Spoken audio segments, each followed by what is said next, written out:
بیرون ملک جا کر پاکستانیوں کے بھیک مانگنے کے سنگین نتائج سامنے آنے لگے۔ خلیجی ممالک میں پاکستانیوں کے لیے روزگار کے دروازے بند۔ متحدہ عرب امارات نے غیر ہنرمند پاکستانیوں کو ویزے دینے سے انکار کر دیا۔ مسئلے سے نکالا جس میں آئی ایم ایف کی طرف سے ایک بات کہی جا رہی تھی کہ جناب ہمیں گارنٹی چاہیے، اور آپ جو آپ کے فرینڈلی کنٹریز ہیں، مسلم کنٹریز ہیں، ان سے آپ ہمیں گارنٹی لے کر دیں۔ پھر یو اے ای، سعودی عربیہ کی طرف سے جو ہے وہ پاکستان کو پیسے دیے گئے، روپے دیے۔ میرا آپ سے سوال ہے کہ پاکستان کی تاریخ میں بقول آپ کے، جیسے آپ نے انتہائی غور سے پڑھی ہے، پہلی بار ایک وزیر اعظم نے امریکہ کو کہا دور کھلائی، تو پھر پیپلز پارٹی کا اور پی ایم ایل این کا ساتھ چلنا مشکل ہو جائے گا۔ تو ایسی کون سی گورنمنٹ پاکستان کی ہے جو خود آئی ہو، جو پبلک لائی ہو، جو ووٹ سے آئی ہو؟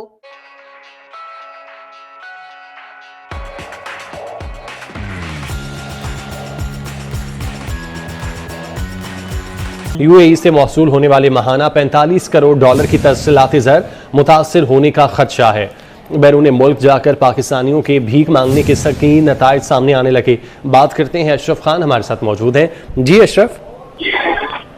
جی اگر دیکھا جائے بیرون ملک جا کر پاکستان کے بھیک مانگنے کے نتائج سامنے آنے لگے ہیں۔ متحدہ عرب امارات نے پاکستانی مزدوروں کو ملازمت کے دروازے بند کر دیے ہیں۔ پاکستان سے ملازمت کے لیے یو اے ای جانے والوں کے لیے بری خبر سامنے آئی ہے۔ یو اے ای نے غیر ہنرمند پاکستانی کے لیے لیبر ویزے عارضی طور پر جاری کرنے بند کر دیے ہیں۔ پاکستان اوورسیز پروموٹر نے جو ہے یو اے ای کی جانب سے عائد پابندی کی تجدید کر دی ہے۔ یو اے ای کے امیگریشن ڈپارٹمنٹ نے یہ پابندی عائد کی ہے اور پاکستانی مزدور طبقہ اس نئی پالیسی سے بری طرح متاثر ہوگا۔ مجموعی طور پر دیکھا جائے یو اے ای سے 45 کروڑ ڈالر ماہانہ جو ہے ترسیلات زر موصول ہوتی ہے، اور یہاں پہ دیکھا جا رہا تھا کہ مزید لوگ جائیں گے تو مزید رقم آئے گی، لیکن ملازمت کے لیے یو اے ای کی جانب سے پابندی سے پاکستان کا بڑا نقصان ہوگا۔ اور یہاں پہ جو اوورسیز امپلائمنٹ پروموٹر کے جو ماہر عدنان پاشا نے کنفرم کیا ہے اور کہا کہ غیر ہنرمند افراد کی امپلائمنٹ درخواستوں کو نئی پابندی کی وجہ سے مسترد کیا جا رہا ہے، اور ماہانہ سینکڑوں غیر ہنرمند پاکستانی روزگار کے لیے یو اے ای نہیں جا سکیں گے، اور یہاں پہ اس کا امپیکٹ معیشت پر آئے گا۔ مجموعی طور پر دیکھا جائے اس سے پہلے جو ہم نے دیا تھا ایک سال قبل جو ہے جو یہاں پہ جو بھیک مانگنے پہ جو وہاں پہ جا رہے تھے یو اے ای پہ، تو 22 شہروں پہ پابندی لگائی گئی تھی جہاں سے وہاں سے جو ان کا مین تھا جو اپلائی کرتے، لیکن اب جو ہے یہاں پہ جو غیر ہنرمند پورے پاکستان سے ان کے جو ویزے پہ مجموعی طور پر جو ہے پابندی عارضی طور پر لگا دی گئی ہے، غیر معینہ مدت کے لیے لگائی گئی ہے۔ اور یہاں دیکھا جائے گا، یہاں پہ جو دیکھا جائے پاکستان کا جو یہاں سے کیا رسپانس آتا ہے، کیونکہ پاکستان کو اقدامات کرنے چاہیے تھے۔ یہ بھی کہا گیا ہے وہاں سے جو متعدد بار وہاں شکایتیں موصول ہوئی تھی کہ وہاں پہ جو پاکستانی جا رہے تھے گئے اور کہا گیا کہ سر یہ جو ہے نا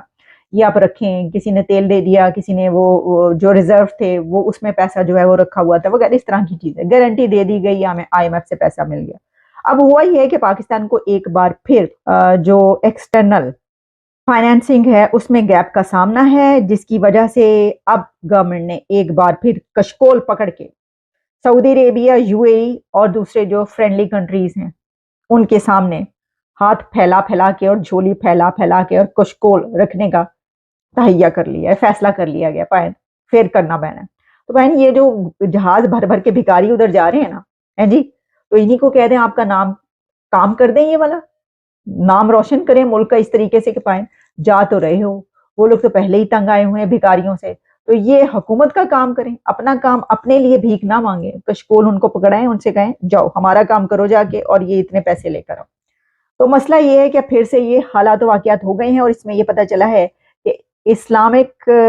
بینک جو ہے اس نے بھی، اور Asian development bank, Islamic development bank and world bank, جتنے بینک ہیں دنیا کے ان سب سے مدد لی جائے گی۔ در کسی کو نہیں چھوڑنا، کوئی در نہیں چھوڑنا، ہم نے ہر در پہ جا کے ہم نے مانگنا ہے، در در جا کے ہم نے مانگنا ہے۔ ایک مرتبہ پھر یہ کام شروع ہونے لگا، اور کرنٹ اکاؤنٹ خسارے میں جو کمی ہے وہ مالی گیپ کم ہونے کا امکان ہے۔ حالانکہ میں دیکھ رہی تھی کہ جو وہ ہے انڈیکس اور اسٹاک ایکسچینج وہ تو بڑے اچھے اس پہ پوائنٹس پہ مند ہوئی، کوئی اس طرح کی کل کی خبریں آ رہی تھی۔ اچھا جی، پھر یہ کہ کوئی $6 بلین ٹارگٹ جو ہے اس میں جو ہے وہ 3 منتھس میں 94 کروڑ 70 لاکھ ڈالر جو ڈیفیسٹ ہے، اور